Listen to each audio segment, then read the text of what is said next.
Dear Mary, so you just did a book review of a trilogy, and so I thought I'd two-up ya and do a review of a pentilogy. I don't know if that's what it's called, but I'm going to review a series of 5 books, which is The Heroes of Olympus by Rick Riordan. Now, don't worry, I'm not going to go through each book and tell you exactly what happens, because I'm not talking about plot, I'm just talking about ideas that are in these. And I don't believe I will be giving any spoilers either. So I know you've read them, but if I like to pretend like other people watch this video.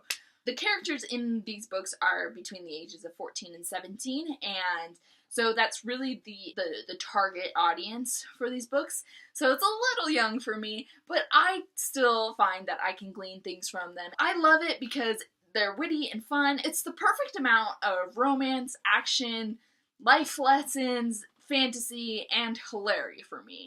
This is just kind of my ideal book. Just a couple of things that I love about these books. So the first thing is the way it switches between the perspectives of the different characters.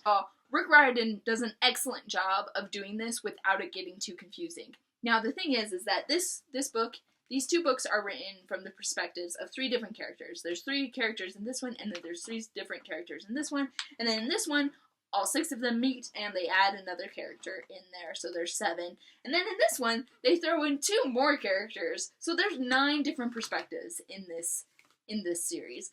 And it sounds like a lot, and the first time I read them, I kind of thought that Rick had bitten off a little bit more than he could chew, and I thought it was a little silly. I was like, why do you need 9 different main characters? That's a bit excessive, isn't it? And then I realized that he did this because he wanted there to be a character in there for everyone. His first series, Percy Jackson is based off of his son, and it definitely has a very specific target audience.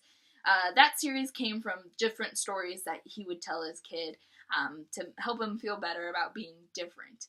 And I think that's very important, and I think as he wrote those books, very great books, and even people who are not at all like Percy Jackson, like me, they can still get a lot out of those books. But then I think he started to realize that he wanted something diverse. He wanted to be able to reach anyone of teenager age. And so there's so many different characters in here.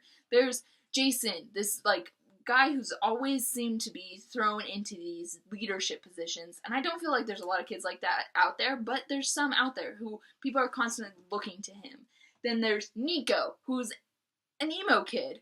There's Hazel, this very kind and compassionate girl. And then Annabeth, very driven and smart. And just each character is so different and diverse. And the first time I read them, I kind of felt like he was trying too hard to be diverse. And then I realized that no, that really is important because there's so many different types of kids out there. And especially at this age, everyone is trying to figure out who they are, and I wouldn't say that I'm exactly like any of these characters, but I would say that there's a little piece of me in each one of them. Another thing that for a while it was bothering me, these are children who are fighting monsters and saving the world.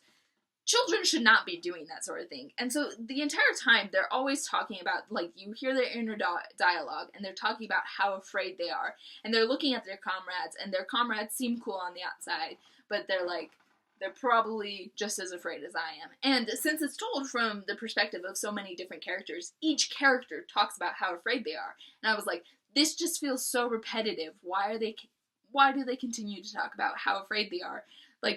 I get it. It's scary, but just get on with it and just fight the monsters already.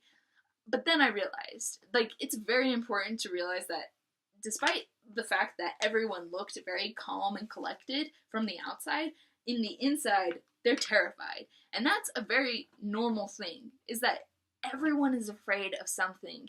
And I'm not talking about your little phobias, like being afraid of the dark, or spiders, or heights, or public speaking. I'm not talking about those fears. I'm talking about the fear to get up in the morning and to go about your life, because there's so many things that could go wrong in your day-to-day life, and there's so many things that you don't know how to do, especially at this age. You're learning so much how to be an adult, how to be yourself even, and that's a terrifying thing. And there's so many things that are unsure. And so the thing about these books is that it's these characters who have much more to fear than we do. They have hydras and giants that they're up against, and yet they still do it because they have to. And there's something very admirable about it. And I realize that's a common theme about some of my favorite young adult novels. Is this one, Harry Potter, he's in Gryffindor, he's supposed to be brave. Divergent, she's in Dauntless, again, supposed to be brave, and yet they're all terrified to do what they have to do. And so it's a lesson that we need to learn as young people. Bravery isn't the absence of fear, it's the ability to face your fears. There's so many things that we're probably going to be afraid of for the rest of our lives. We're always going to be afraid of something, but that doesn't mean we shouldn't be able to face it down, because we're going to have friends, we're going to have abilities, we're going to have support, and we're going to be able to get through it. Because if they can save the earth despite all the odds that they're up against, then we can get out of bed and go about our daily lives, even though that sometimes can be terrifying. Another thing about these books that I love and love and love, and I've been thinking a lot about, is the way they personify ideas. So that's like what myths were, is that they were just kind of, they were trying to explain everyday, ordinary things that kind of seemed like phenomenon back then, especially when they didn't have science to explain things like natural disaster. They told these stories that personified these ideas, that gave them meaning, and it got me to thinking like what I thought about these ideas, especially more abstract ideas like victory, war, love. They literally capture victory. They defeat victory, which seems like a paradox of some sort. Goddess Nike, she's the goddess of victory. They literally capture her, and it's like kind of this interesting paradox, and she's running around screaming, and it got me to thinking, like, if I personified victory, what would she look like? If I did it to war, too. And also what's interesting about these books versus just the Percy Jackson series is that in the Percy Jackson series, it just talks about the Greek versions of these gods, whereas in the Heroes of Olympus, it talks about the Greeks versus the Romans. So it compares, for instance, Ares and Mars. That's one that, but they literally start arguing in Frank's head, and they're both the gods of war, and you would think war is kind of universal, but no, it wasn't.